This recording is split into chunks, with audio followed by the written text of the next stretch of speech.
أحبابي، كيفكن؟ إن شاء الله تكونوا بخير وبصحة جيدة. لا تنسوا الصلاة على سيدنا محمد ولايك واشتراك في القناة. اليوم ماما رح تطبخ لنا رز وفريكة وتسلق صدر فروج.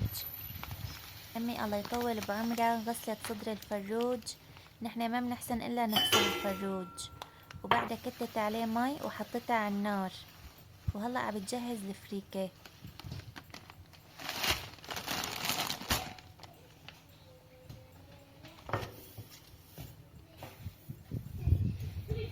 عم بتنقي هيك شوي الفريكة وبعدها رح تنخله مشان هيك يطلع هيك شي فيها يطلع. وماما كمان نقعتلنا رز من نص ساعة حيطلع معه ملح، طبعا نقعته بمي سخنة. هلا ماما رح تطبخ لنا الرز.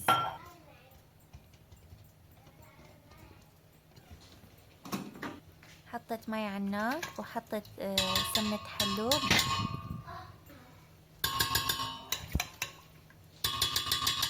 ورشة ملح.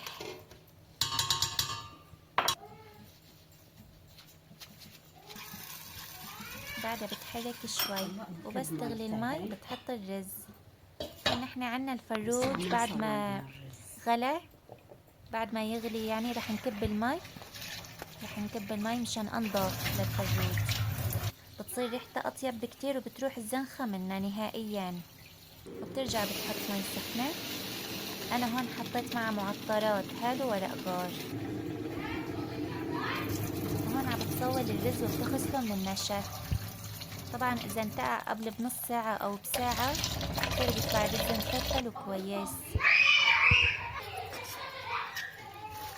بعد ما غلت المي حطت الرز.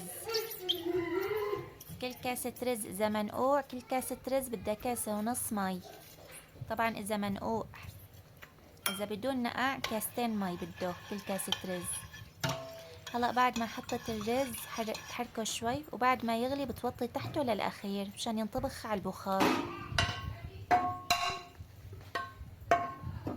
وهلأ حطت شوية سمنة مشان بدها تعمل اللوز.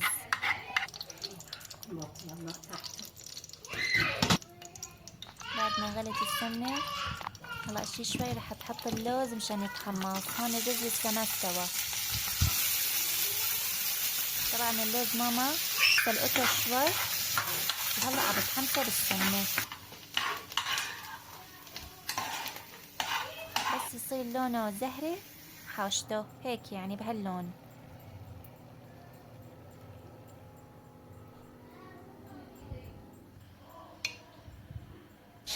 وهاي الفروجة عم تغلي. ماما بتشيل الزفرة منها أول بالأول.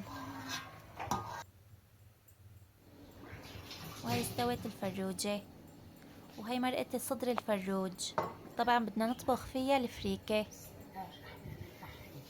حطينا مرقة صدر الفروج، حطينا لها شوية ملح. بنحرك شوي.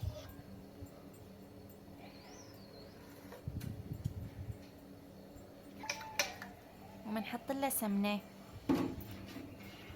طبعا بتطلع غير شكل طعمة الفريكة بمرقة الفروج، بتطلع طعمتها كتير طيبة. هاي حطينا الفريكة ومنحركها شوي. بلشت تغلي نسكر الطنجرة. هاي الرز استوى على البخار. طبعا هذا الأكل بده جنبه لبن. اللبن غير شي معه. ماما رح تخلطه بالخلاط اللبن. حطت معه شوية ملح. يا سلام على روايح الأكل.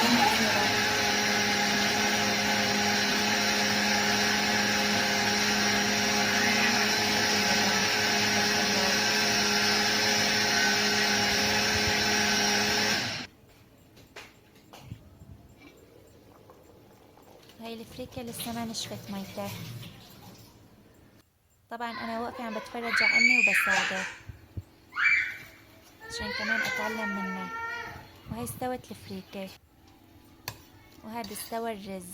يا سلام مفلفل ومستوي. طبعا إذا انتقع قبل بساعة غير شكل. وهلأ رح نسكب مشان نتغدى.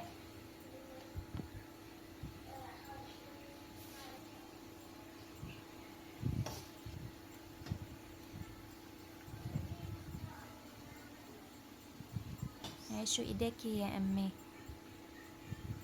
راح تحط معه فوق الرز.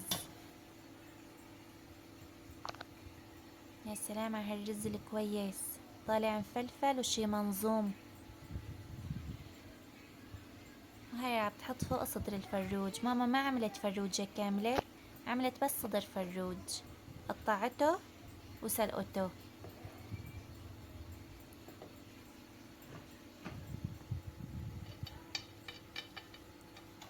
صارت تحط اللوزات.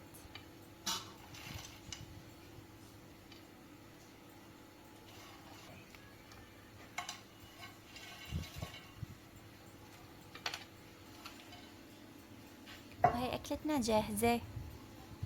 هلأ رح نحط الصفرة. طبعا أنا بحب مع الأكل الفلفل الخضرا الحدة. تفضلوا شاركونا، إن شاء الله يكون عجبكم الفيديو.